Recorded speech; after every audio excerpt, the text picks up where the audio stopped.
히브리서 13장 5절에서 7절까지입니다. 같이 한 목소리로 봉독합니다.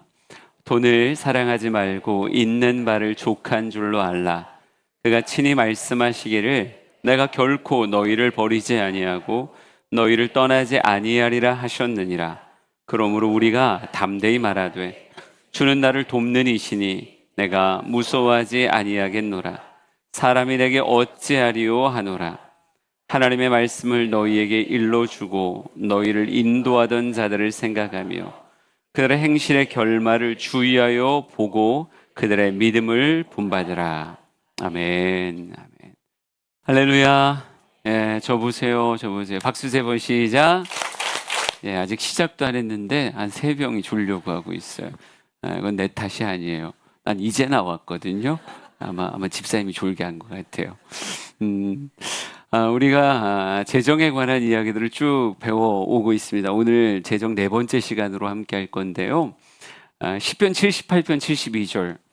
저는 이 말씀을 큰 주제의 성구로 가져가고 싶어요. 같은 말씀을 계속 반복해서 읽지만 반복하면 반복할수록 여러분 안에 익숙해져야 되고 새겨져야 됩니다. 같이 한번 선포해 보죠. 시작. 이에 그가 그들을 자기의 마음의 완전함으로 기르고 그의 손의 능숙함으로 그들을 지도하였도다. 아멘. 마음의 완전함, 손의 능숙함. 시작. 다시 한번요. 시작. 마음의 완전함, 손의 능숙함. 다윗이라고 하는 인물에게 있어서 주님이 보았던 건 양을 치고 있을 때, 아버지의 양을 치고 있을 때 그의 마음의 완전함과 손의 능숙함을 보았어요. 이 모습을 보시며 주님 기뻐하셔서 정말 작은 일에 충성한 그를 이스라엘의 거대한 양떼주요 하나님의 백성들을 맡기는 큰 목동으로 그를 삼으셨습니다. 하나님은 우리의 삶이 어떻게 살아가는가를 보시는데 마음의 완전함, 손의 능숙함이라고 하는 양을 치고 살아가는 건 어찌 보면 다윗에게는 경제활동이라고 말할 수 있을 거예요. 그런데 경제활동을 하고 있는 그 모습 안에서 재물이라고 하는 것에 대한 충성의 마음의 완전함, 손의 능숙함이 그로 하여금 작은 일에 충성하였으니 크고 많은 것으로 내게 맡기겠다라고 말씀하시는 더 큰 사명, 더 큰 맡김만으로 그를 초청해 가셨다는 거죠.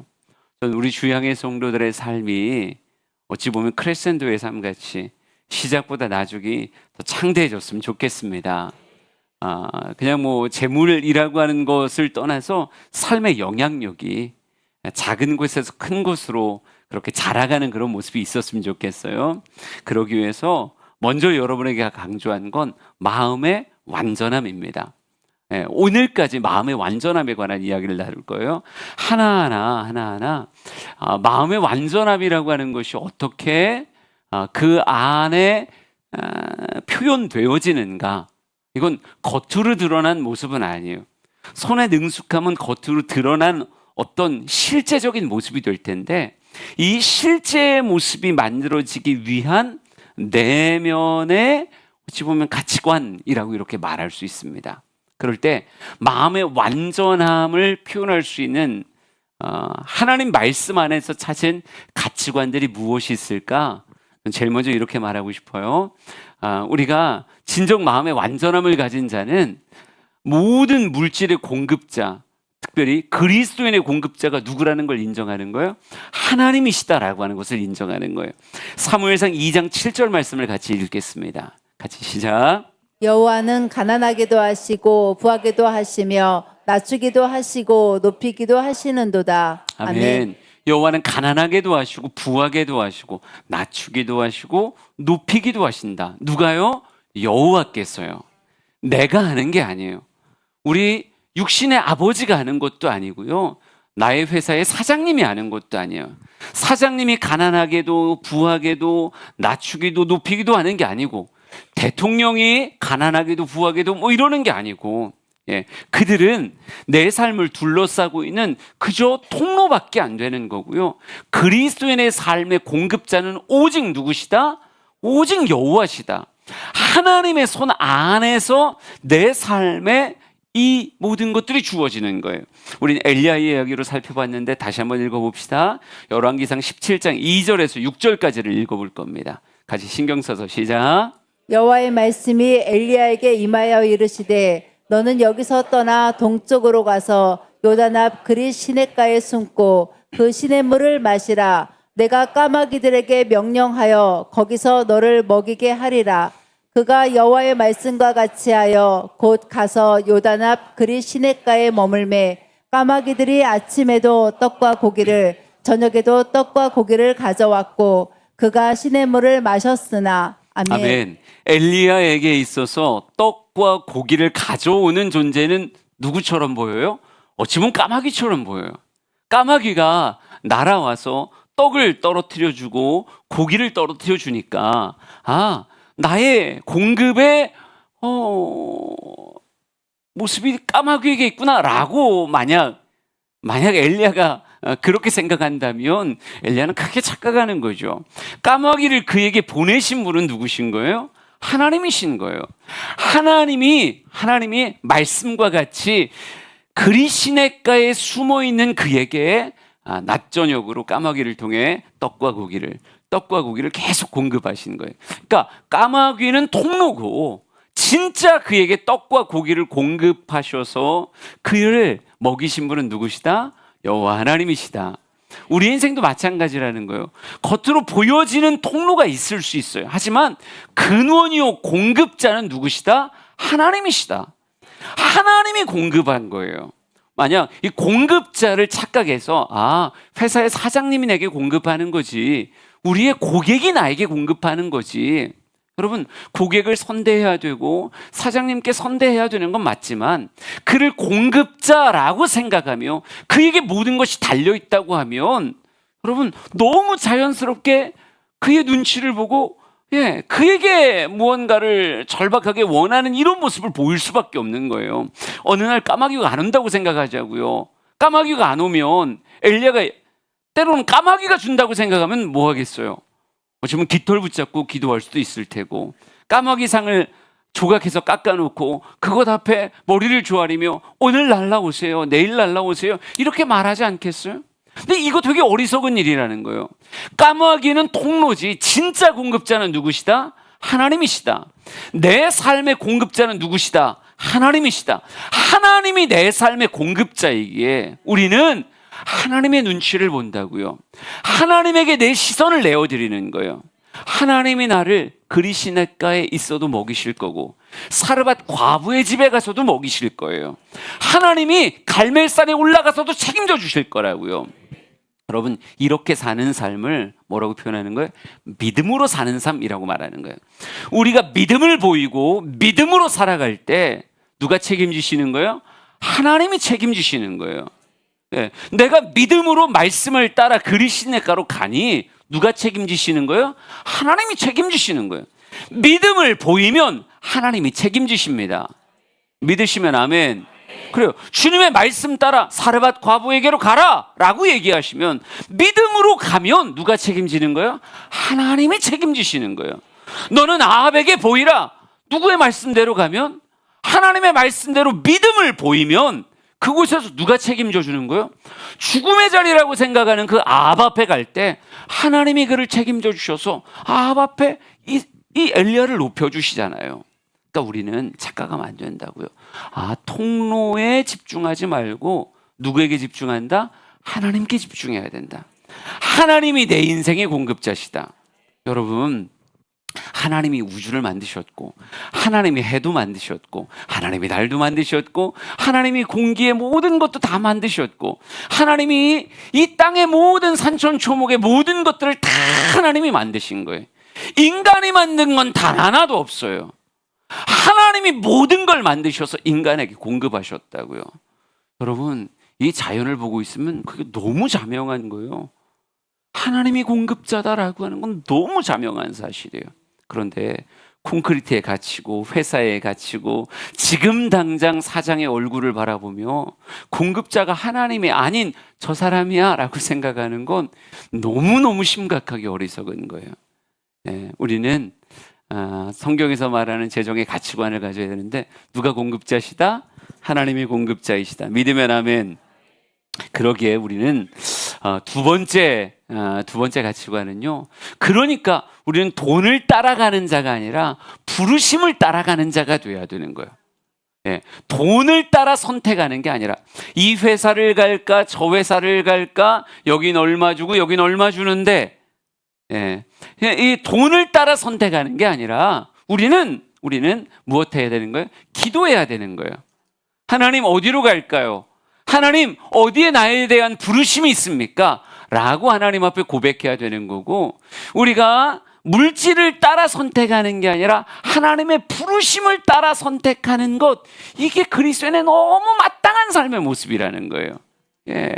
그리 시냇가로 가야 될까? 뭐 다른 그릇이면 여기 뭐 옹기 시냇가? 예. 아이, 말이 좀 이상했어요. 근데 어디로 갈까라고 얘기할 때, 야, 내 눈에 보기에 좋은 것을 선택해서 가면 잘못하면 거기가 소돔과 고모라가 될 수 있다는 거예요. 여러분, 하나님이 나를 부르신 곳으로 가야 되는 거지 내 눈에 더 풍요한 곳을 따라가는 건 그리스도인의 마땅한 삶의 모습이 아닙니다. 여러분, 하나님도 물질을 줄 수 있지만요, 누구도 줄 수 있어요? 사단도 줄 수 있어요. 사단도 얼마든지 우리에게 물질을 줄 수 있습니다. 얼마나 당당한지 예수님에게도 나에게 굽혀져라면 천하만국의 영광 내게 주겠다 이렇게 말하지 않습니까? 여러분, 사단을 쫓아가서 돈 많이 번 사람, 세상에 광고판 같은 사람 한둘이 아니에요. 부정한 법으로 돈 번 사람 한둘이 아닙니다. 우리보다 더 좋은 차 타고 다니고요, 더 넓은 집에서 더 많은 돈 펑펑 쓰면서 살아가는 사람 참 많아요. 하지만 우리가 잊지 말아야 되는 건요, 사단이 주는 돈은 미끼예요. 아무리 맛있는 것이 달려 있어도, 아무리 한순간 막 돈의 비가 쏟아지는 것 같아요. 그거 미끼라고요. 여러분, 우리가 뭐 바다 낚시 같은 거 가면, 물론 뭐 텔레비로밖에 안 봤지만 바다 낚시 같은 거 하면 낚시에 이 바늘에 찌를 던지기 전에 뭐 하는 줄 아세요? 막 이렇게 막 푹 떠가지고 막 떡밥을 뿌려요. 그 주변에 계속 떡밥을 뿌리더라고요. 그게 뭐 하는 거예요? 어떻게 보면 집어하는 거예요. 물고기를 모으는 거예요. 그리고 난 다음에 거기다 뭘 던져요? 바늘이 아주 숨겨진 기가 막힌 미끼를 거기다 던지는 거예요. 그러니까 와, 여기는 음식비가 내리는 곳이야. 여기는 돈벼락이 내리는 곳이야. 여기는 돈이 막 눈에 보이는 곳이야. 라고 하다가 뭐에 물리는 거예요? 정말 한순간에 잡히는 거예요. 여러분, 이번에 주가를 라더견 사태 한번 보셨죠? 추정 60분에서도 하고 막 그러더라고요. 주가 조작 뭐 이것 때문에 꽤 많은 사람, 여러분, 그 사람이 얼마나 좋은 차를 탔는데요, 얼마나 쉽게 돈 벌었는데요, 그냥 시계도 가서 그냥 제일 비싼 거 샀대요. 깎지도 않았대요. 아니, 조금 깎아야 될 거 아니에요. 근데 깎을 생각도 없었고 그냥 눈에 보이면 이거요 저거요 이러고 샀다는 거예요. 그러면 돈 굉장히 쉽게 버는 것 같았지만 지금 뭐가 됐어요? 수많은 사람들의 손가락질 받고 수많은 사람의 인생을 망친 채 지금 감옥 가 있잖아요. 여러분, 세상이 주는 돈 위험해요. 사단이 주는 돈 위험해요. 사단이 주는 돈이 위험하게 우리는 하나님이 주시는 돈을 따라가야 된다고요. 하나님이 주시는 재정을 따라가야 된다고요. 그러기에 우리는 어디가 돈을 더 많이 주느냐가 우리의 선택지가 아니라 어디에 하나님의 부르심이 있는가, 그리시네가인가, 아니면 사르바신가, 아니면 뭐 갈멜산인가, 하나님의 부르심이 어디인가 하는 곳에 가서, 비록 거기가 까마귀가 물어다 주는 떡과 고기를 먹어야 되는데 라 할지라도 하나님이 나를 그곳으로 부르시면 그리스도인은 어디 가는 거예요? 그곳으로 가는 거예요. 하나님이 이 모든 것을 통해서 내 인생의 가치를 100배, 60배, 30배 되게 만드실 테니까. 하나님은 가난하게도 부하게도 낮추기도 높이기도 하셔서 결국 내 인생의 가치를 점점 더 아름답게 만들 거니까 난 여러분이 존귀한 인생이 됐으면 좋겠어요. 그저 돈만 많은 부자가 아니라 인생이 빛나는 삶이 되었으면 좋겠습니다. 그 인생이 빛나는 삶, 가치 있는 삶은 어디 안에서 만들어지는 거예요? 하나님 안에서 만들어지는 거예요. 믿으시면 아멘. 그러니까 우리는 어디가 돈이 더 돼? 이렇게 얘기하지 말고 어디가 더 많이 벌어? 이렇게 말하는 게 아니라 우리는 어디 하나님의 부르심이 있는가? 하나님이 왜 나를 그곳으로 부르시는가? 예, 하나님이 여기서 내가 무엇 하기를 원하시는가? 예, 우린 이런 것을 하나님 앞에 묻고 기도하고 그곳에 갔을 땐 돈을 벌기 위해서만 가는 게 아니라 하나님의 부르심을 완성하기 위한 그 부르심을 따라 사는 삶을 위해서 그곳에 가는 거예요. 우리 사랑하는 성도들이 그런 삶 살기를 간절히 소망합니다. 그러면서 우리는 끊임없이 싸워야 되는 게 뭐와 싸워야 되냐면 염려와 싸워야 돼요. 그러니까 우리 마태복음 6장 30절에 34절을 한번 읽어보겠습니다. 같이 쭉 읽습니다. 시작. 오늘 있다가 내일 아궁이에 던져지는 들풀도 하나님이 이렇게 입히시거든 하물며 너희일까 보냐. 믿음이 작은 자들아, 그러므로 염려하여 이르기를 무엇을 먹을까, 무엇을 마실까, 무엇을 입을까 하지 말라. 이는 다 이방인들이 구하는 것이라. 너희 하늘 아버지께서 이 모든 것이 너희에게 있어야 할 줄을 아시느니라. 그런즉 너희는 먼저 그의 나라와 그의 의를 구하라. 그리하면 이 모든 것을 너희에게 더하시리라. 그러므로 내일 일을 위하여 염려하지 말라. 내일 일은 내일이 염려할 것이요 한날의 괴로움은 그날로 족하니라. 아멘. 아멘. 염려하지 말라. 그러므로 염려하여 이르기를 뭐 이런 무엇을 먹을까, 무엇을 마실까, 무엇을 입을까 이런 거 하지 마라. 그러므로 내일 일을 위하여 염려하지 말라. 내일 일은 내일이 염려할 것이요 한날의 괴로움은 그날로 족하다. 이렇게 말하고 있어요. 여러분, 마땅히 하나님의 말씀을 따라가야 되는 게 그리스도인인데 왜 우리의 삶이 자꾸 딴 곳을 바라보게 되는가? 딱 하나 때문에 그래요. 염려라는 것 때문에. 내 삶에 대한 염려라고 하는 것이 우리를 흔든다고요. 우리를 흔드는 거예요. 하나님 말씀 따라가야 그리스도인이지. 너무 당연하게 주일날 아멘 하는데 월요일을 시작하며 회사에 가면 세상은 당장 우리에게 자꾸 뭘 던져주냐면 이런 염려 저런 염려, 보여주고 들려주고 손에 만져지는 많은 것들을 통해 우리의 마음을 염려로 물들이려고 해요. 염려에 사로잡히면 어디에서 떠날 거라는 걸 알아요? 믿음에서 떠날 거라고 하는 걸 알기 때문에 끊임없이 우리의 마음에 염려를 집어넣어 준다고요. 여러분, 우리가 이 땅의 삶을 살아가면서 이 염려가 영혼의 질병이구나. 특별히 나를 재정적으로 타락하게 만드는 이 염려가 영혼의 질병이구나 생각하고 끊임없이 뭐와 싸워야 되는 거예요? 이 염려와 싸워야 되는 거예요. 예. 무엇을 먹을까, 무엇을 입을까라고 하는 염려를 내려놓고 생활의 염려를 내려놓고 우리는 누구를 바라본다? 주님을 바라본다. 하나님이 내 삶을 채우시리라. 하나님이 내 인생 책임져 주시리라. 예. 근데 이 염려라고 하는 걸 제가 유튜브를 보다가 진짜 기가 막힌 영상을 하나 본 적이 있어요. 예, 그래서 써먹으려고 생각을 했었는데 여러분, 이 컵이 몇 그램일까요? 이게 몇 그램일 것 같아요? 무게가 정확하지 않아도 괜찮습니다. 1kg는 절대 아니겠죠. 한 200g? 300g 된다 그래요. 이게 얼만큼이냐라고 하는 게 그렇게 중요하진 않아요. 그런데 염려라는 걸 말하면서 거기서 되게 멋있게 예를 드는데 이렇게 말하더라고요. 여기에 이 물에 얼만큼을 이 안에 담고 있네. 이게 몇 그램이냐? 이건 전혀 중요하지 않다는 거예요. 그러면서 이렇게 말합니다. 이걸 얼마나 오래 들고 있는가 하는 게 중요하대요. 얼마나 오래. 그러니까 제가 지금 이걸 이렇게 들고 있겠다라고 얘기하면 뭐 괜찮습니다. 지금 아무렇지도 않아요.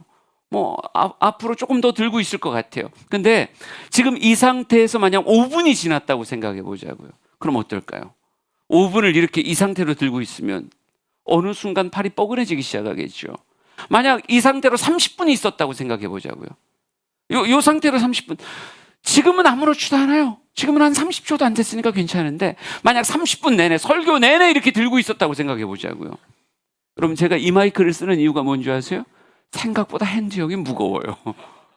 이게 이게 30분 들고 있는다는 게 솔직히 쉬운 일이 아닙니다. 근데 이걸 30분을 들고 있으면 처음엔 무게조차 느껴지지 않았던 게 그러면 생각보다 꽤 묵직하게 느껴질걸요. 이거 무거운데 만약 이걸 30분이 아니라 5시간 동안 들고 있었다고 생각해 보자고요. 그럼 어떻게 할까요? 발이 뻣뻣해지기 시작하면서 마비를 느끼기 시작할 거예요. 만약 하루 종일 들고 있었다. 예. 여러분, 그 영상에서 이렇게 말하더라고요. 이게 얼만큼 무거운 거냐, 몇 그램이냐가 중요한 게 아니라 얼마나 오래 들고 있었느냐. 처음엔 아무것도 아닌 것 같지만 이걸 1시간, 5시간, 하루 종일 사흘, 나흘을 들고 있다라고 얘기하면 나중엔 이건 아주 지독한 형벌이 되는 거예요. 근데 그 영상에서 이렇게 말하더라고요. 염려라는 게 그것과 똑같습니다. 염려라고 하는 게 어느 순간 내 삶에 찾아와서 나를 장악하기 시작하면 이것에 사로잡혀 있는 게 아무리 무거운 일이 벌어졌어도 여러분 정말 내가 10kg짜리 아령을 들었다고 생각해 보자고요. 굉장히 묵직하겠죠. 그러나 순간 들고 그냥 내려놓는다고 얘기하면 10kg도 아무것도 아니에요. 그렇죠. 그냥 바짝 들었다가 그냥 내려놓는다. 우리 쌀 20kg 번쩍 들었다가 금방 내려놓으면 아무렇지도 않아요. 40kg를 든다고 생각해 볼까요? 꽤 힘들겠죠. 그러나 번쩍 들었다가 금방 내려놓으면 아무렇지도 않아요. 그런데 이걸 들고 계속 서 있어라. 그러면 그때부터 문제가 되는 거죠. 아무리 작아 보이는 염려도 얼마나 오래 들고 있느냐라고 하는 것이 때로는 형벌이 된다고 얘기하더라고요. 여러분, 우리의 인생에 돈에 대해서, 자녀에 대해서, 무엇을 먹을까, 무엇을 입을까에 대해서 염려라는 것이 내 삶에 찾아왔을 때 이걸 내려놓을 수 있는 사람이 돼야지. 이거 내려놓지 못하고 이걸 계속 들고 있으면 결국 뭐가 되는 거예요?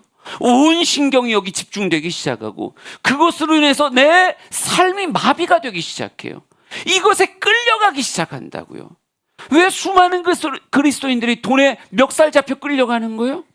예, 돈에 대해서 염려하기 때문에 그래요. 무엇을 먹을까, 무엇을 마실까에 그것에 사로잡혀 염려하기 시작하니까 이걸 내려놓지를 못하니까 끌려다니는 거예요. 우리네 삶이 생각보다 그렇지 않아요? 이것저것 남편에 대한 염려, 아내에 대한 염려, 자식에 대한 염려, 성적에 대한 염려, 돈에 대한 염려, 건강에 대한 염려, 온갖 염려를 내려놓지 못해서 그 염려를 던져준 대상에 결국 끌려다니는 사람들이 얼마나 많냐고요. 우리가 염려라는 것을 이겨내기 위해선 어디로 가야 되는 거예요? 염려를 내려놓을 수 있는 길로 가야 되는데 우리 성경 말씀 빌립보서 4장 말씀을 읽어봅시다. 4장 6절 7절입니다. 같이 읽습니다. 시작. 아무것도 염려하지 말고 다만 모든 일에 기도와 간구로 너희 구할 것을 감사함으로 하나님께 아뢰라. 그리하면 모든 지각에 뛰어난 하나님의 평강이 그리스도 예수 안에서 너희 마음과 생각을 지키시리라. 아멘. 아무것도 염려하지 말고 모든 일에 뭘로? 기도와 간구로 너희 구할 것을 감사함으로 하나님께 아뢰라 이렇게 말하고 있어요. 여러분, 염려가 찾아오면 우리는 그걸 무엇으로 받는다? 기도의 제목으로 받는다. 그게 내려놓는 거예요. 주님은 수고하고 무거운 짐진 자들아 내게로 오라. 내가 너희를 쉬게 하리라 이렇게 말하고 있어요. 인생 살다 보면 얼마나 많은 염려가 있던가요? 근데 그 염려를 세상 사람들 내려놓지 못하니까 그 염려를 들고 어떻게 잊어볼까 포장마차를 가기도 하고 그 염려를 어떻게 잊어볼까 해변을 찾아가고 산을 찾아가고 사람을 만나 왁자지껄 떠들어 보기도 해요. 그러나 내려놓을 수 없는 그 염려가 결국 그들의 삶을 망치게 된다고요. 그런데 우리 그리스도인에게는 뭐가 있어요? 기도와 간구라고 하는 하나님의 품 안에 내려놓을 수 있는 아주 중요한 통로를 가진 게 우리 그리스도인이에요. 여러분이 세상의 염려에 사로잡히지 않으려면, 세상의 물질에 사로잡히지 않으려면 무엇 할 수 있어야 돼요? 기도와 간구로 하나님 앞에 아뢰일 수 있어야 되는 거예요. 그러니까 우리는 재정에 대해서도 참 많은 염려가 무엇을 먹을까 무엇을 입을까라고 하는 생활의 염려가 우리의 삶에 굉장히 많거든요. 그러니까 이 생활의 염려가 밀어닥칠 때 우리는 뭐 해야 된다? 기도해야 된다. 아멘. 여러분, 그게 기도할 타이밍인 거예요.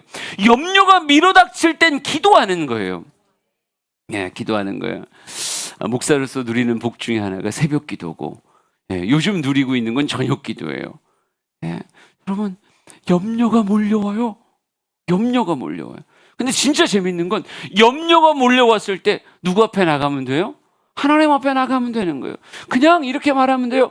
주여! 이렇게 하면 돼요. 주여!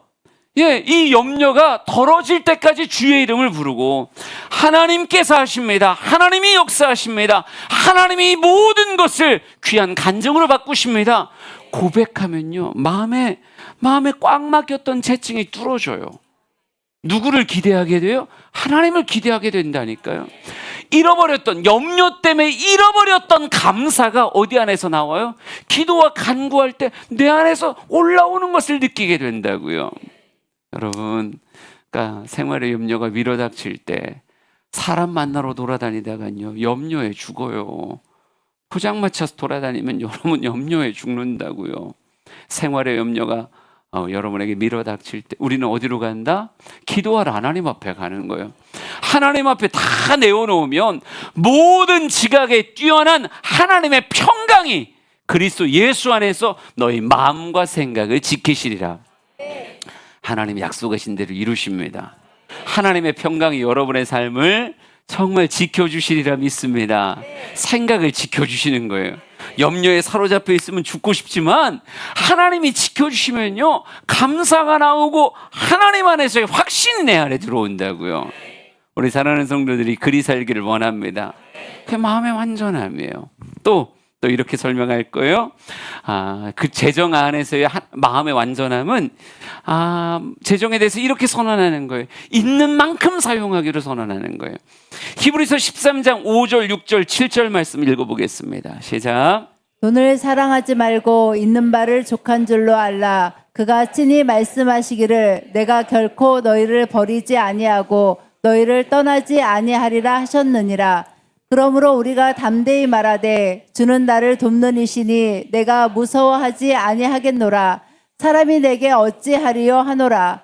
하나님의 말씀을 너희에게 일러주고 너희를 인도하던 자들을 생각하며 그들의 행실의 결말을 주의하여 보고 그들의 믿음을 본받으라. 아멘. 아멘.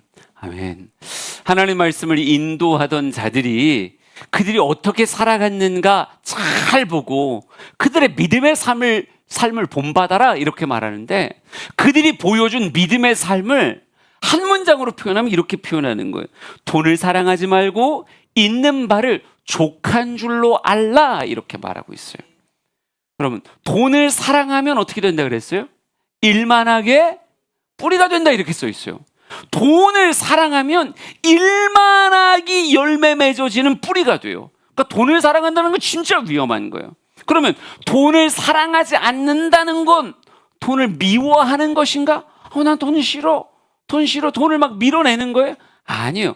돈을 사랑하지 않고 돈을 사랑하지 않는 반대, 돈을 다스리고 지배하는 자의 마음의 고백은 뭐냐면 있는 바를 족한 줄로 하는 거예요.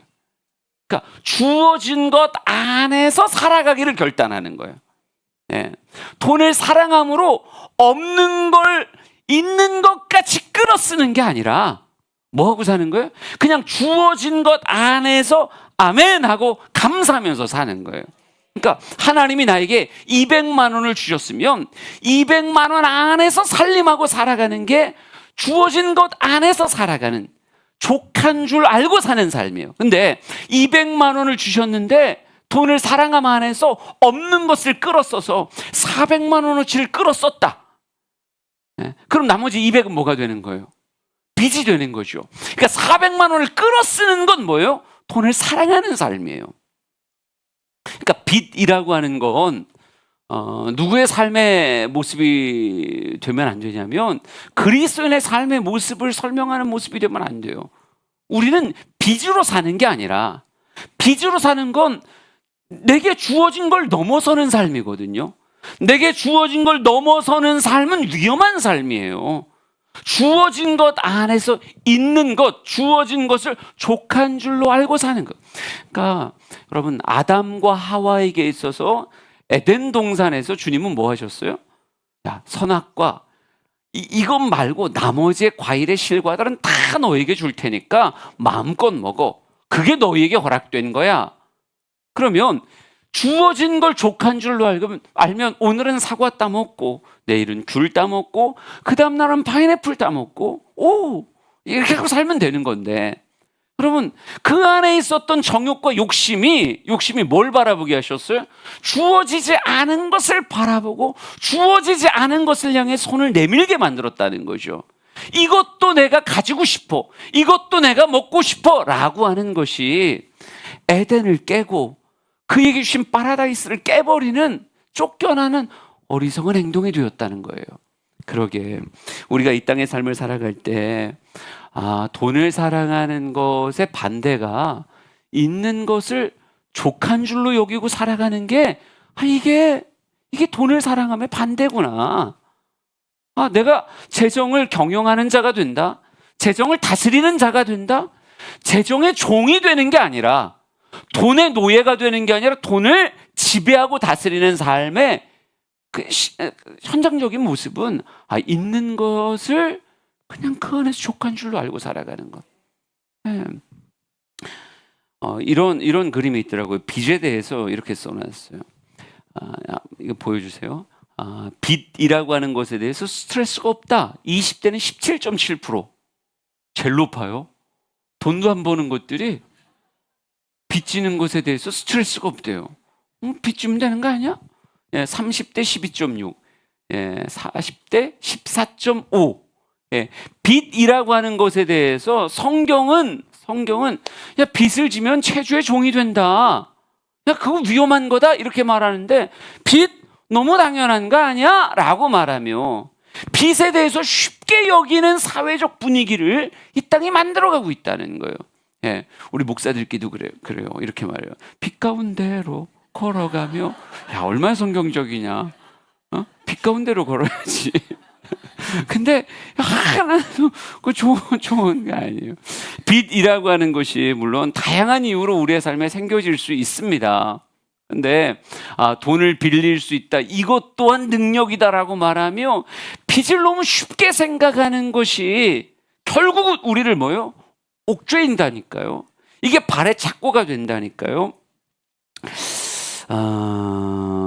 저는 때로는 빚에 대해서 여러분의 삶에 권위자가 있다면 여러분의 재정에 대해서 이렇게 토로할 수 있는, 그러니까 다 꺼내고 이야기할 수 있는 사람이 있다면 여러분의 재정 상태를 이야기하고 그 빚이 최소한 그 사람의 시선에서 객관적이라고 말할 수 있는지, 아니면 야, 이건 아니지 않냐라고 말하는지 점검을 좀 받아봤으면 좋겠어요.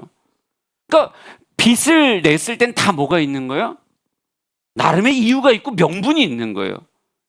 빚을 내야 돼, 이렇게 해야 돼 라고 하는, 나는 나를 설득해서 어머 이건 꼭 사야 돼, 어머 이건 꼭 있어야 돼, 나 이게 있어야지 그러면서 사는 건데, 이게 한 걸음만 빠져서 내 인생을 바라봐주는 또 다른 사람의 현자의 모습이 있다면 이건 아니야 이렇게 말할 수 있는 빚이 생각보다 많다고요. 여러분, 말이 되는 빚인가 부끄러운 빚인가 이렇게 물어보고 싶은데, 특별히 부끄러운 빚 중에 하나가 이런 거라고 써 있어요. 아까 그림에서도 소비성 빚에 대해서 이야기를 하는데, 사는 순간 가치가 떨어지는 것을 사기 위해 빚을 내는 건, 이건 대표적인 나쁜 빚이라고 이렇게 이야기하더라고요. 그러니까 대표적으로 자동차 살 때 차는 사면 그때부터 가격이 올라가나요? 떨어지나요? 100% 떨어지죠. 차는 사는 순간 가격이 떨어져요. 1년, 2년 감가상각이 생각보다 굉장히 큽니다. 그런데 이걸 남들이 볼 때 나도 그래도 중형차는 타야지, 나도 그래도 대형차는 타고 싶어, 나도 이런 차 타야 장가도 가고 이런 차를 타야 뭐 그러지 않겠냐, 이런 수많은 이유와 명분을 가지고 빚을 끝까지 여러분, 자동차 할부에 대한 빚이 이게 이율이 생각보다 낮지 않습니다.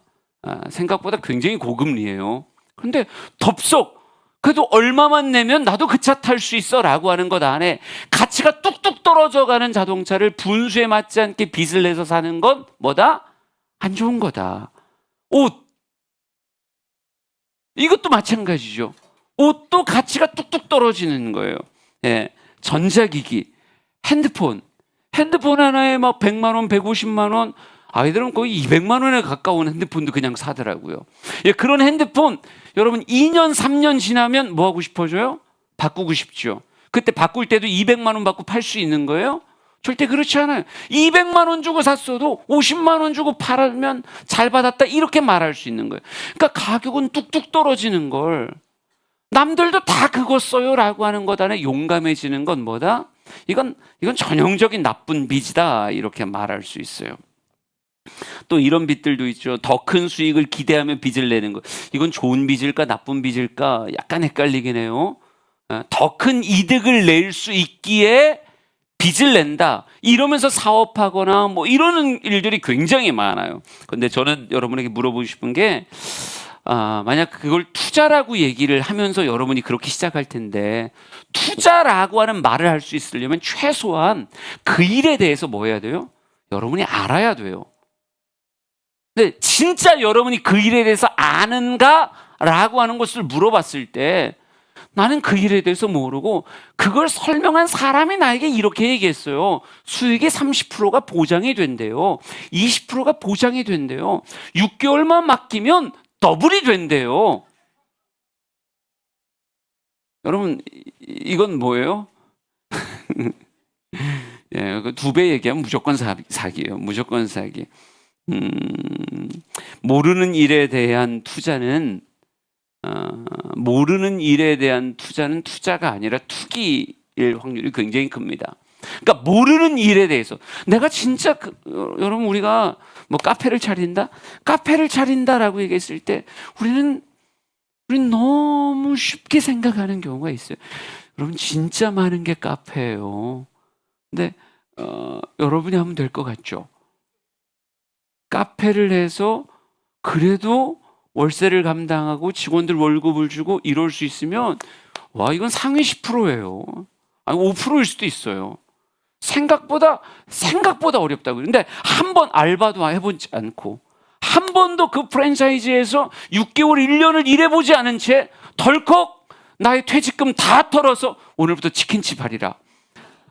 오늘부터 이 프랜차이즈 하리라. 한 번도 봄, 여름, 가을, 겨울을 그 프랜차이즈에서 겪어보지 않은 채 훅 들어간다.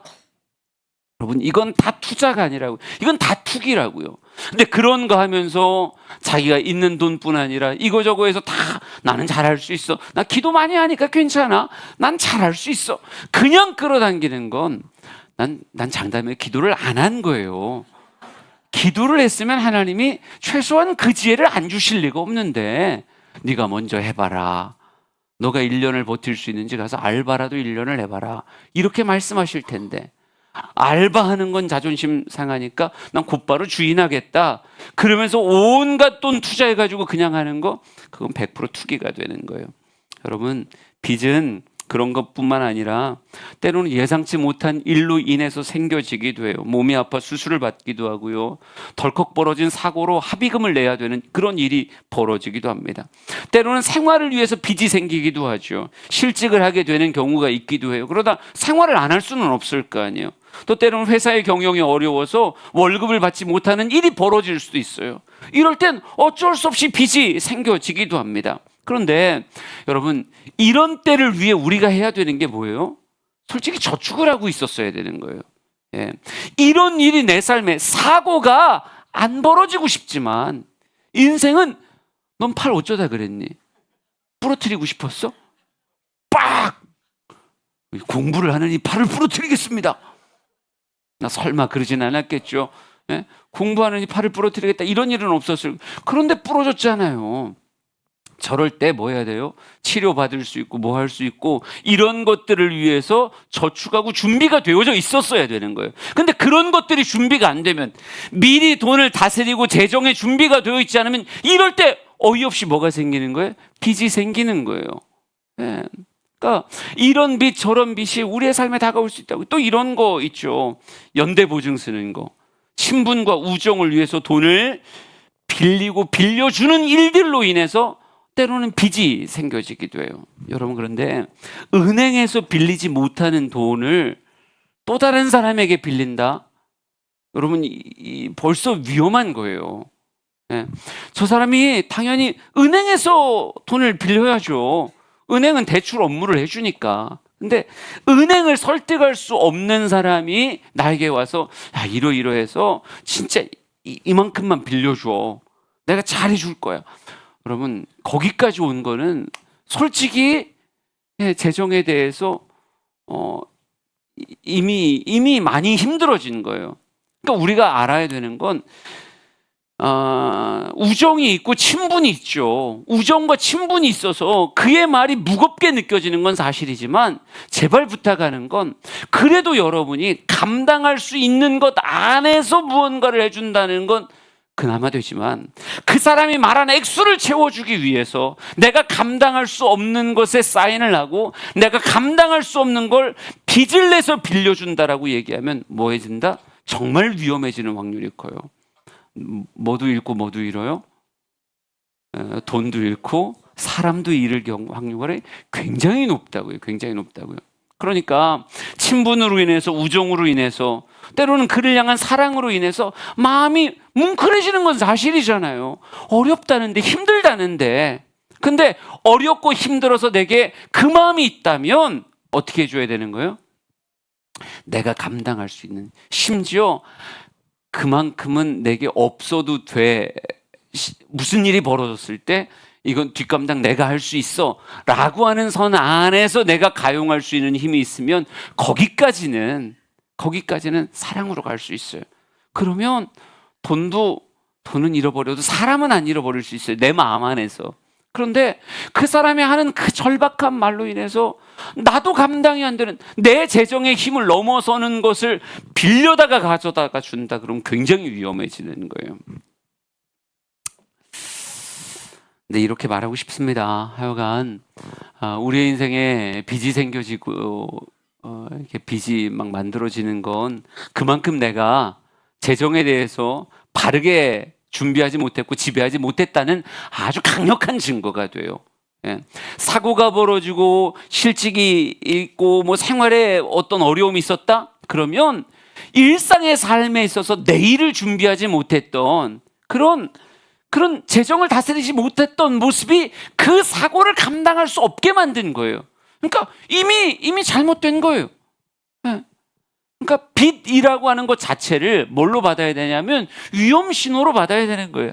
빚이 없이 살아가는 게 그리스도인의 모습이고, 때로는 빚이 생겼다라고 얘기할 때에도 그 빚이 뭐가 돼야 돼요? 설명이 되고 납득이 돼야 돼요. 나를 사랑해주는 사람에게 이야기해 보시라고요. 이야기해 봤을 때 그럴 수 있겠어 라고 말하는 빚인지, 야 그건 아니지 않니? 그렇게 하면 안 될 것 같아 라고 말하는 그런 이야기인지. 근데 그러면 안 되지 않니? 설명이 안 되는 빚, 설명하기 부끄러운 빚이라고 한다면 그 빚 내는 건 뭐 하면 안 돼요? 그럼 절대 용감해지면 안 되는 거예요. 빚진 자는 체주의 종이 됩니다. 빚은 한순간에 내 인생을 올가매고 내 인생을 비참하게 만들 수 있는 게 빚이라고 하는 단어예요. 그러기에 우리가 하나님께서 돈을 사랑하지 말고 있는 바를 족한 줄로 알라 이렇게 말씀하셨으니 지금이라도 빚의 굴레를 돌리고 있다면 무엇해야 되는 거예요? 이걸 빨리 벗어나기 위해서 노력을 해야 되는 거예요. 그러니까 빚은 하루빨리 정리하는 게 맞다 틀리다. 그게 맞다. 그게 맞다. 빚은 정리해야지 빚을 가지고 계속 이자를 돌리면서 이것도 내 재정적인 힘이야 라고 생각하는 건 아주 어리석은 일이 될 수 있어요. 그러니까 다 쓰고 남은 것 가지고 빚을 갚겠다라고 얘기하는 게 아니라 무엇해야 돼요? 때로는 우선순위 안에서 빚을 먼저 갚아갈 수 있는 모습이 여러분에게 있어야 될 줄 믿습니다. 어떤 사람은 이렇게 말하더라고요. 빨리 빚을 많이 냈다가 주님 오시면 되지. 물론 뭐 나도 그런 생각이 없는 건 아닌데 그렇게 하면 안 되는 거예요. 생각보다 주님이 천천히 오시네요. 벌써 되게 오래됐는데 주님이 아직 안 오셨어요. 물론 내일이라도 오실 수 있는 게 맞긴 한데, 내일이라도 왔을 때 구원받은 기쁨이 있어야지 빚 안 갚는 기쁨으로 천국 가는 건 그건 아닌 것 같아요. 그건 아닌 것 같아요. 그래서 재정에 대해서 원칙이 뭐예요? 있는 만큼 사용한다는 거예요. 내가 빚을 내었다는 건 돈을 사랑함의 아주 강력한 증거가 될 수 있어요. 우리 사랑하는 주양의 성도들이 빚의 노예가 되지 않았으면 좋겠습니다. 하루빨리 모든 빚에서 벗어나기를 간절히 소망합니다. 그리고 이렇게 말할 거예요. 고린도전서 4장 1절 2절 말씀 한번 읽어봅시다. 4장 1절 2절 시작. 사람이 마땅히 우리를 그리스도의 일꾼이요 하나님의 비밀을 맡은 자로 여길지어다. 그리고 맡은 자들에게 구할 것은 충성이니라. 아멘. 이 맡은 자라고 하는 표현을요, 지금 개역 개정에선 맡은 자라고 표현하지만 개역 성경 시절에 이걸 청지기라 그랬어요. 청지기로 여길지니라 이렇게 표현했거든요. 청지기라고 하는 말 자체는 주인으로부터 위임을 받아서 집안의 모든 살림을 맡아 하는 것, 그래서 관리하는 그런 직을 청지기라고 얘기했어요. 그러니까 주인이 그것을 위임해 주는 건 무엇하라는 거예요? 그걸 잘 사용하고 사용해서 그것을 통해서 가치를 만들어라 라고 말하며 우리에게 넘겨준 것이지, 주인의 것을 넘겨준 거예요. 그걸 무엇하면 안 되는 거예요? 그냥 받은 그걸 그대로 쌓아놓는 것으로 만족하면 될까요? 안 될까요? 그건 안 되죠. 저축이라고 하는 것이 내일을 위해 오늘의 무언가를 준비하는 건 맞지만 이 저축이라고 하는 것을 넘어서서 그냥 삶의 목표가 그냥 쌓아두는 것, 얼마나 더 많이 쌓아두는가, 나의 곳간에 얼마나 더 많은 것을 쌓아두는가 하는 것 자체가 목적이 되기 시작하면, 그럼 그때부터 재물은 또 하나의 다른 위험성을, 욕심으로 남의 것을 빌리는, 그리고 빚이 끌어오는 것도 잘못이지만, 나에게 돈을 하나님이 많이 맡겨주시네. 근데 이 맡겨주는 걸 가치로 바꿔내는 게 아니라 그저 쌓아두는 것에만 목적을 품고 그렇게 살아간다? 이것도 잘못된 거라고요. 그러니까 맡겨주심 안에는 사용함이 담겨 있는 거지, 그저 쌓아둠을 위해서 하나님이 내게 맡겨주시는 건 절대 아니라는 거죠. 마태복음 25장 25절 26절 같이 읽습니다. 시작. 두려워하여 나가서 당신의 달란트를 땅에 감추어 두었나이다. 보소서 당신의 것을 가지셨나이다. 그 주인이 대답하여 이르되 악하고 게으른 종아. 감추어 두었다. 그냥 쌓아두었더니 주신 것 그대로를 그냥 쌓아두는 것에만 목적하고 있었어요. 그랬더니 맡겨두신 주인이 와서 뭐라 그래요? 악하고 게으른 종아, 이렇게 말했어요. 넌 그렇게 쌓아두기만 하는 거, 그거 악한 거야. 쌓아두기만 하는 거, 맡겨준 너의 사명에 대해서 너 게으른 거야, 이렇게 말하더라고요. 마태복음 6장 19절 이거 읽어봅시다. 시작. 너희를 위하여 보물을 땅에 쌓아두지 말라. 거기는 종과 동록이 해하며 도둑이 구멍을 뚫고 도둑질하느니라. 아멘. 그저 쌓아두면 뭐가 생기는 거예요? 좀과 동록과 도둑이 생기는 거예요. 지난주에 책을 읽는데 풀무원의 원경선이라고 하는 어른을, 이렇게 그 책이 기독교 안에서의 다양한 복음의 삶을 삶으로 살았던 사람들의 모습을 쫙 묘사하거든요. 근데 그 중에 한 분이 원경선이라고 하는 분이에요. 여러분, 바른 먹거리 풀무원 이거 있잖아요. 그건 지금은 자녀고 그 윗대의 선조였는데, 이분을 이렇게 표현해요. 하나님의 말씀을 쫓아 나눔과 자급자족을 하고 농사를 지며 살아간 그런 사람으로 이렇게 한 줄로 묘사하는데, 이분이 이 본문에 대해서 이분은 늘 주장했던 게 이거거든요. 일용할 양식. 주기도문에도 나와 있는 일용할 양식. 그러니까 일용할 양식이어야지. 이게 사용되지 않고 쌓아져 있는 거, 일용할 양식을 넘어서면 또 다른 누군가들 혹은 가지지 못한 사람들, 굶고 있는 사람들, 이분은 한 번도 문을 닫지 않았다 그러더라고요. 근데 이 어른이 아주 독특한 말을 해요. 이렇게 말합니다. 쌓아놓기 시작하니까 곳간이 필요해지는 거고, 곳간을 짓자 도둑이 생겼고, 도둑으로부터 재산을 지키기 위해서 군대가 필요했고, 군대가 전쟁을 불러왔다. 전쟁의 기원을 이렇게 얘기해요, 이분은. 그냥 이 어르신 자기 마음대로 얘기하는 거예요. 근데 아주 쿨하게 이렇게 말해요. 자꾸 쌓아놓으려고 하니까 뭐가 필요했고, 곳간이 필요했고, 곳간을 지어서 쌓아놓으니까 그걸 노리는 뭐가 생겨요? 도둑이 생겼고, 도둑이 활개를 치려고 하니까 이걸 막기 위해서 뭘 만들어요? 군대를 만들었고, 군대가 만들어지니까 전쟁이 일어나더라, 이렇게 말해요. 그러니까 이 전쟁을, 인류의 사회에 전쟁을 만들어 놓은 시작은 뭐예요? 잉여의 재산과 잉여의 물자를 그저 쌓아놓으려고 하는 것, 여기서부터 출발됐다, 이렇게 말하는 거예요.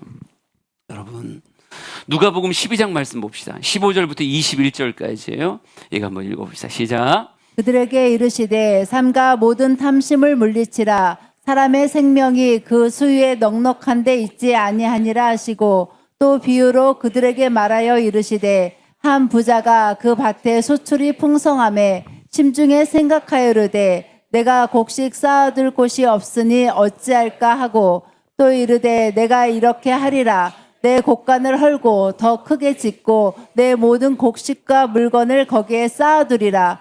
또 내가 내 영혼에게 이르되 영혼아, 여러 해 쓸 물건을 많이 쌓아두었으니 평안히 쉬고 먹고 마시고 즐거워하자 하리라 하되, 하나님은 이르시되 어리석은 자여, 오늘 밤에 내 영혼을 도로 찾으리니 그러면 내 준비한 것이 누구의 것이 되겠느냐 하셨으니, 자기를 위하여 재물을 쌓아두고 하나님께 대하여 부여하지 못한 자가 이와 같으니라. 아멘.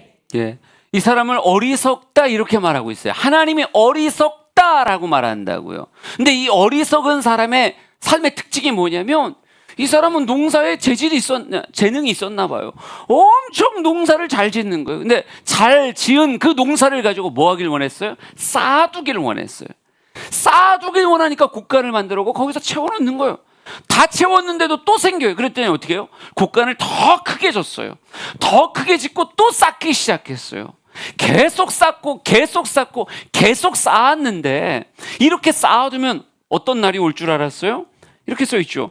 여러 해 쓸 물건을 많이 쌓아두었으니 평안히 쉬고 먹고 마시고 즐거워하자 하리라, 이렇게 말해요. 이렇게 쌓여지면 평안히 먹고 마시고 즐거워하는 삶이 올 거라고 생각했는데, 여러분 왔어요? 아니, 그런 삶이 안 오더라고요. 그저 쌓아두고 곳간 짓고 쌓아두고 곳간 짓고 쌓아두고 계속 쌓아두는 사람에겐 평안히 먹고 마시고 쉬는 날이 오는 게 아니라, 하나님이 그에게 찾아와서 어리석은 자야, 이렇게 말하면서 이렇게 말합니다.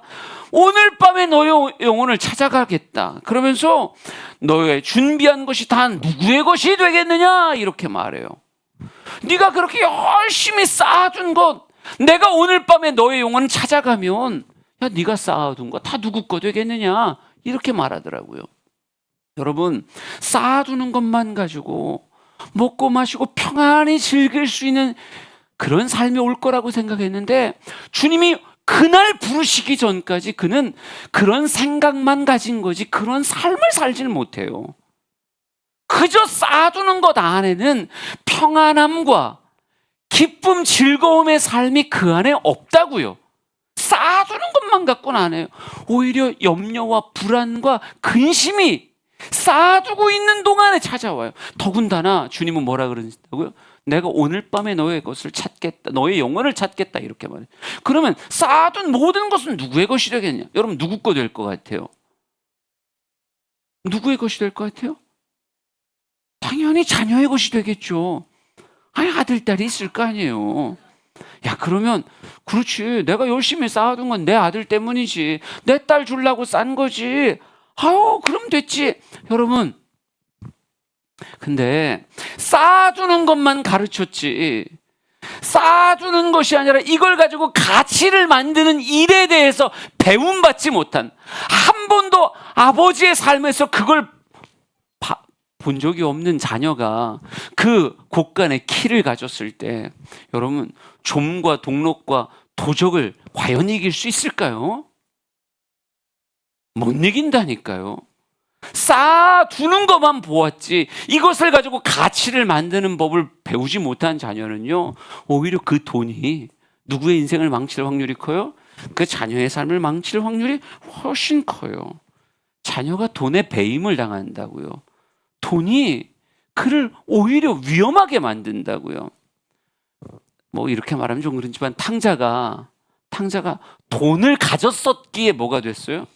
나중에 부정한 일을 하고 주염 열매를 주워 먹는 비참한 인생이 됐어요. 돈이 없었으면 그런 일이 없었는데 돈이 그냥 쌓여진 돈이 있으니 그의 삶이 위험해지더라고요. 예레미야 17장 10절 11절 말씀 한번 봅시다. 10절 11절 시작. 나 여호와는 심장을 살피며 폐부를 시험하고 각각 그의 행위와 그의 행실대로 보응하나니 불의로 치부하는 자는 자고새가 낳지 아니한 나를 품은 같아서 그의 중년에 그것이 떠나겠고 마침내 어리석은 자가 되리라. 아멘. 하나님이 행실대로 보응하시겠다라고 말씀하시더니 이렇게 말합니다. 불의로 치부하는 자는 이렇게 말하고 있어요. 그러니까 하나님이 맡겨주신 모습과 방식을 따라가지 않고 잘못된 길을 가며 돈을 탐닉했던 자에게 이렇게 말합니다. 꼭 자고새가 낳지 아니한 알을 품은 같아서 그의 중년에 그것이 떠나겠고 그는 마침내 어리석은 자가 될 것이다. 이걸 세 번역으로 읽어드릴게요. 세 번역으로 읽으면 이렇게 돼요. 불의로 재산을 모은 사람은 자기가 낳지 않은 날을 품은 자고새와 같아서 인생의 한창 때 그 재산을 잃을 것이며 말년에는 어리석은 사람의 신세가 될 것이다. 이렇게 써 있어요. 여러분, 탕자의 비유 안에 탕자를 싹 집어넣어 보라고요. 그가 돈을 어떻게 얻었어요? 아버지 괴롭혀서 얻었어요. 불의한 방법으로 얻었어요. 아침 저녁 계속 괴롭혀서 돈 달라고요. 근데 아버지 죽은 걸로 하고 돈 달라고요. 불의한 방법으로 결국 돈을 받아냈어요. 여러분, 그 돈 받아가지고 타국 나가서 그는 이제 내 삶의 평안과 기쁨과 안식이 올 거야 이렇게 생각했죠. 그러나 인생의 한창 때 뭐가 떠나버렸어요? 그 재산을 잃을 것이다. 말씀 그대로예요. 불의한 방식으로 얻은 재산이요 한순간에 떠나버리고 그는 말년에 어리석은 사람의 신세가 될 것이다. 그는 주염 열매조차 주워 먹지 못해서 정말 멸시를 당하는 그런 인생이 되어버렸다고요. 여러분, 그러기에 우리의 삶이 어떤 모습이어야 되는가? 진짜 돈이라고 하는 것 안에서 하나님이 뭐라고 말씀하시는가에 대한 분명한 가치관을 가지는 성경에 참 많은 구절들이 있더라고요. 말씀을 보면 볼수록 참 많은 구절들이 있어서 우리에게 재물에 대해서 우리에게 마음의 완전함을 가르쳐 주시더라고요. 다시 시편 78편 72절 같이 읽습니다. 시작. 이에 그가 그들을 자기 마음의 완전함으로 기르고 그의 손의 능숙함으로 그들을 지도하였도다. 히브리서 13장 5절 7절 마지막으로 봅니다. 시작. 돈을 사랑하지 말고 있는 바를 족한 줄로 알라. 그가 친히 말씀하시기를 내가 결코 너희를 버리지 아니하고 너희를 떠나지 아니하리라 하셨느니라. 하나님의 말씀을 너희에게 일러주고 너희를 인도하던 자들을 생각하며 그들의 행실의 결말을 주의하여 보고 그들의 믿음을 본받으라. 아멘.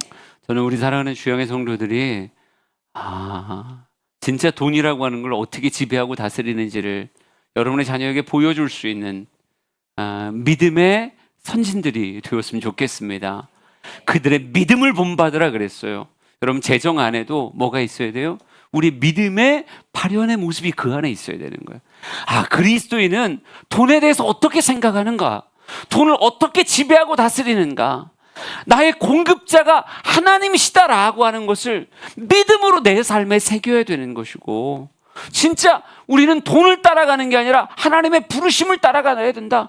나는 사명을 따라가는 자다라고 하는 걸 믿음에 담아 내 삶에 새겨놔야 된다고요. 주어진 것 안에 감사하며 염려하지 않고 정말 주어진 걸 있는 걸 족한 줄로 알고 살아가는 모습을 내 삶에 새겨서 믿음으로 살아가는 모습을 우리 자녀들에게 보여줘야 되는 거예요. 그저 쌓아두기 위해서 돈 하는 게 아니라 하나님이 주시는 돈을 가지고 인생의 가치를 만들어가는 모습을 우리의 다음 세대에게 보여주며 믿음이 이런 것이다라고 말해줄 수 있는 우리의 모습이 되어야 될 줄 믿습니다. 여러분, 우리 현명한 사람 되자고요. 정말 이 돈이라고 하는 것이 우리의 목을 옥죄어 있는 것 같은 이런 세상을 우리가 살아가고 있는데, 돈에게 사로잡힌 종이 아니라 돈을 종으로 다스리는 그런 사람들이 저와 여러분의 모습이 되었으면 참 좋겠습니다. 오늘도 기도하며 하나님, 말씀의 모든 가치들이 내 안에 새겨지게 하옵소서. 하나하나 말씀으로 삶을 지배하고 다스리는 모습 되길 원합니다. 고백하며 주 앞에 나아가길 간절히 소원합니다. 우리 찬양 부릅시다. 오직 주의 사랑에 매여 같이 찬양합니다. 오직 주의 사랑에 매여 내 영 기뻐 노래합니다.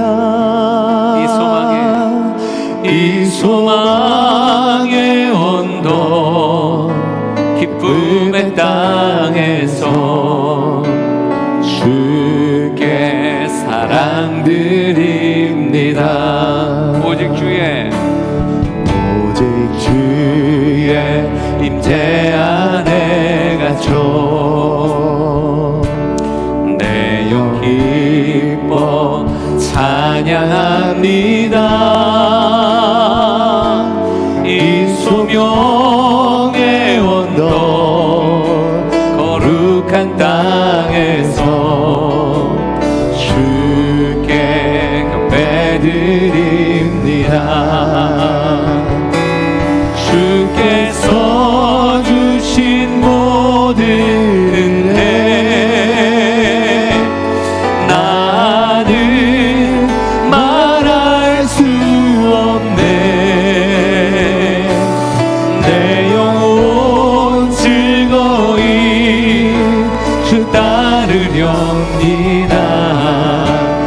주께 내 삶 드립니다. 오직 주의 사랑에 매여 내 영 기뻐 노래합니다. 이 소망의 언덕 기쁨의 땅에서 주께 사랑 드립니다. 오직 주의 임재 안에 갇혀 내 영 기뻐 찬양합니다. 이 소명의 언덕 거룩한 땅에서 주께 경배드립니다. 주께서 주신 모든 은혜 나는 말할 수 없네. 내 영혼 즐거이 주 따르렵니다. 주께 산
시간 하나님을 바라보기를 원합니다.